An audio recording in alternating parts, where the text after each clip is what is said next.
Salve Maria!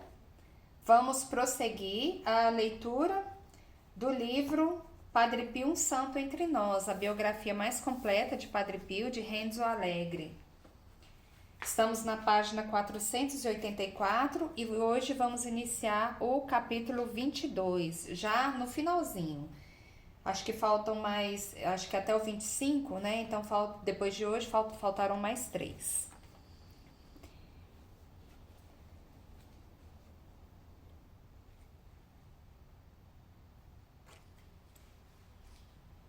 Capítulo 22. O bom humor de Padre Pio. Todas as pessoas que estiveram perto de Padre Pio e que com ele conviveram, dizem que era um homem jovial e brincalhão. Todas referem, sobretudo, que nos momentos de descontração gostava de entreter os amigos, contando-lhes episódios divertidos e anedotas.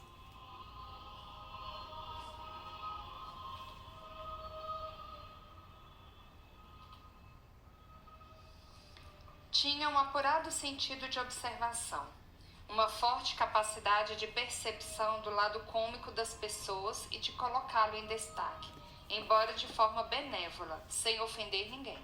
E isso se notava desde a sua juventude, escreveu um seu confrade. No seu epistolário encontram-se de vez em quando passagens inspiradas por uma serena autoironia. Escreveu certo dia uma filha espiritual. Rio-me das suas penas, como você tantas vezes ria das minhas. Assim cada um chora e ri, verificando-se também nesse caso as palavras do sábio. O riso mistura-se com a dor. Se for possível, ria comigo de si mesma e reza para que também eu possa rir de mim com você. Carlo Campanini, o grande cômico que tão bem entendia da arte de fazer rir, referiu-me por várias vezes deslumbrado e surpreendido que Padre Pio conhecia perfeitamente os segredos da narrativa de anedotas. Era, sobretudo, perito nos ritmos, nas pausas, nas suspensões destinadas a criar expectativa e nas piadas conclusivas de caráter fulminante. Se tivesse sido ator, Padre Pio teria se saído melhor do que eu na arte da comédia, afirmava ele. As piadas ou as anedotas que Padre Pio contava, pelo menos aquelas que conseguimos recuperar, não transbordam de humorismo irresistível. No entanto, é provável que com a sua mímica e a sua natural veia cômica, ele soubesse contá-las de maneira a torná-las irresistíveis. Assim contadas por ele, faziam rir. Contadas por outros, não surtem de modo algum o mesmo efeito. Os testemunhos do humorismo constante e da alegria contagiante de Padre Pio são unânimes por parte de todos aqueles que o conheceram bem. No entanto, não se sabe por que a imagem dele difundida junto do grande público era, sobretudo, a de um religioso macilento e triste, irritado e melancólico, irado e descontente, precisamente o contrário da sua verdadeira personalidade.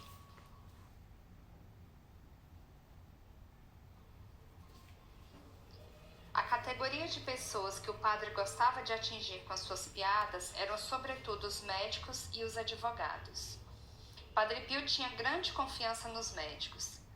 O Senhor quer que no campo da saúde nós sigamos na medida do possível o conselho dos médicos, dizia ele. Siga-no e podem estar certos de que não se enganarão. Aliás, a Sagrada Escritura diz, devemos honrar o médico por amor de Deus.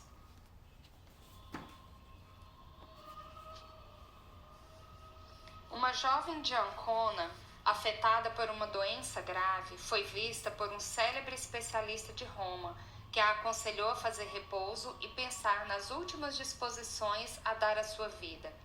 Em vez disso, ela dirigiu-se a San Giovanni Rotondo para se recomendar a Padre Pio. Da primeira vez que percorreu o caminho da hospedaria ao convento, chegou quase sem fôlego. Nos dias seguintes, começou a sentir-se cada vez menos cansada, e por fim já andava com agilidade, sem sentir qualquer mal-estar. Antes de regressar a Roma, disse a Padre Pio que voltaria ao consultório daquele célebre professor para informá-lo que se tinha enganado no diagnóstico. Padre Pio respondeu-lhe: não vá. Olhe que ele poderia deixá-la doente outra vez. A uma senhora recém-curada recomendou: não diga nada ao seu médico, ele poderia arranjar-lhe uma recaída.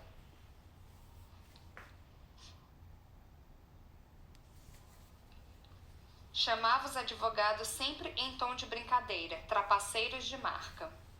Certa noite, na horta do convento, estando rodeado pelos amigos do costume, entre os quais se contavam alguns advogados vindos de Roma, contou o seguinte: em tempos, depois de todas as categorias profissionais já terem elegido seu próprio santo protetor, também os advogados decidiram escolher o padroeiro da sua classe. No entanto, como discordavam quanto à escolha, convocaram uma assembleia geral. Reuniram-se numa grande sala e encostaram à parede as imagens dos vários santos candidatos ao título de protetor dos advogados. Discutiram longamente, mas não chegando a consenso, decidiram confiar a escolha à sorte. Proclamariam padroeiro da sua categoria o santo cuja imagem fosse tocada em primeiro lugar por um deles, de olhos previamente vendados. Escolheram seu representante, puseram-lhe uma grossa venda nos olhos, conduziram-no até o centro da sala, fizeram-no dar várias voltas sobre si próprio, de maneira a ficar desorientado e a não se lembrar da disposição das imagens. O eleito teve dificuldade em encontrar a direção certa, mas por fim ficou diante das imagens alinhadas e abraçou uma delas com toda a força. Na sala fez-se um grande silêncio. O advogado vendado tinha abraçado a figura de Satanás a quem o arcanjo São Miguel pisava.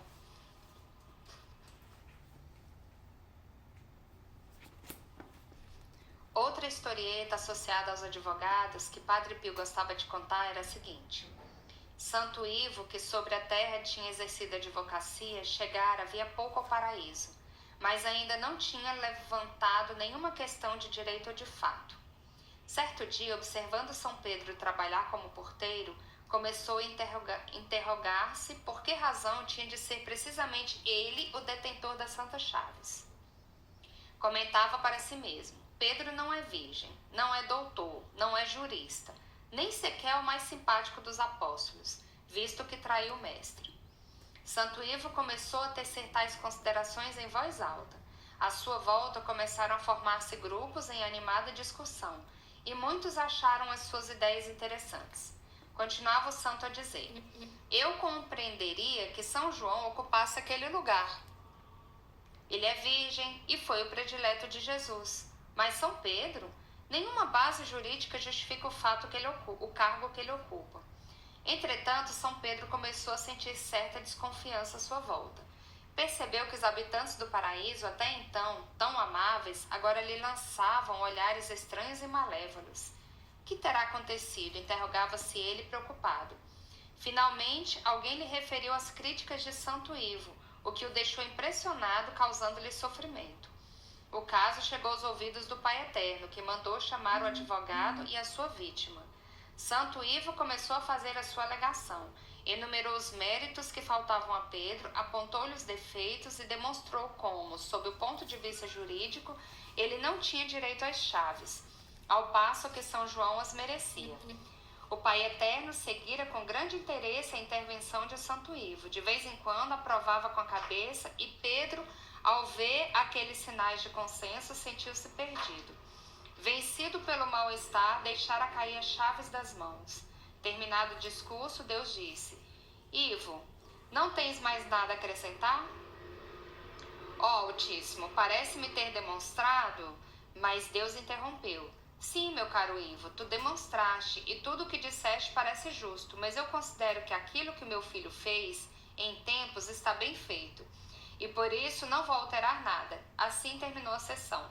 São Pedro, radiante, apanhou novamente as chaves e, aproximando-se de Ivo, disse: ouça, como já entrou, deixe-o ficar, mas garanto-lhe que é o primeiro e último advogado que põe os pés no paraíso.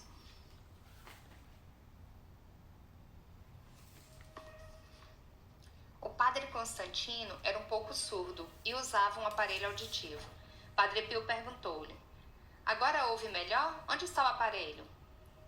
aqui, respondeu o padre Constantino, mostrando-lhe. E se o tirar? Perguntou o padre Pio. Então deixe de ouvir, replicou o seu confrade. Tire um pouco para nós o vermos, pediu o padre Pio. Padre Constantino tirou o aparelho e mostrou ao padre Pio. Este, dirigindo-se aos circunstantes, comentou: Força, aproveitem enquanto é tempo, falem mal do padre Constantino, que ele agora não ouve.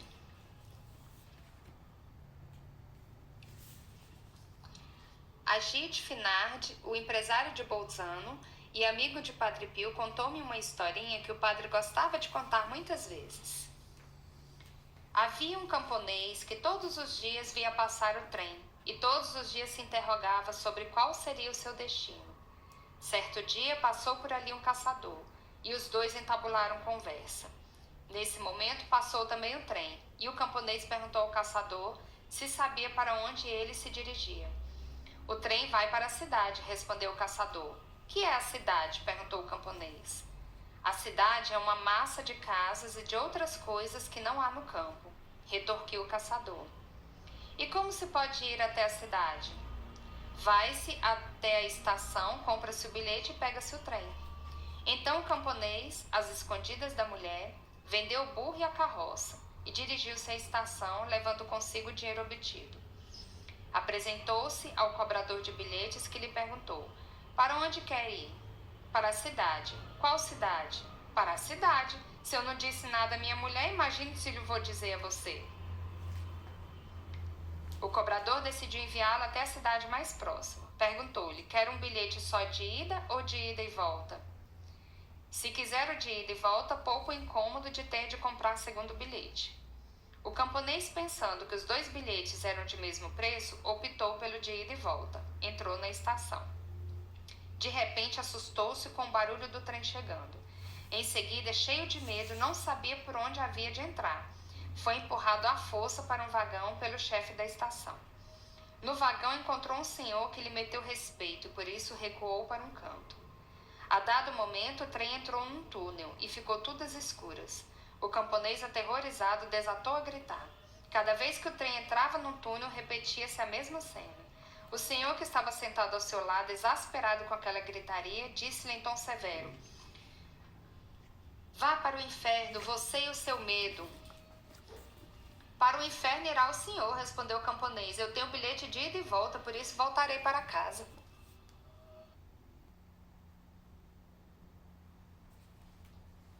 O mesmo fundo moral e educativo que nunca faltava nas histórias de Padre Pio, como o leitor já deve ter percebido, encontra-se também nesta que se segue.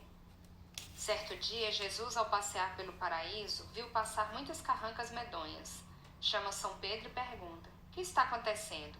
Parece que transferimos o estabelecimento prisional para o paraíso? Pedro explica: Senhor, não sei o que fazer. Entram e ninguém sabe por onde. Jesus ordena-lhe que aperte mais a vigilância. Passados alguns dias, Jesus vê que as carrancas medonhas aumentaram de número. Chama de novo Pedro e diz: Dê-me as chaves, pois não sabe mais desempenhar bem o seu trabalho.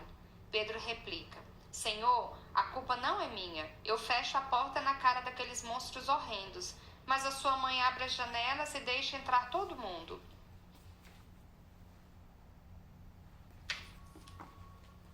Para compreender melhor. O bom humor, a vontade de brincar e o estado de alegria têm um grande significado na vida espiritual. São sinal de consciência tranquila e de boas relações com o resto do mundo, bem como de inteligência e humildade. No entanto, são, sobretudo, consequência das virtudes teologais da fé e da esperança. A fé recorda ao cristão que ele é filho de Deus, destinado ao reino celeste e à vida eterna, em corpo e alma. A esperança impele-o a desfrutar já nesta vida daquilo que terá na outra.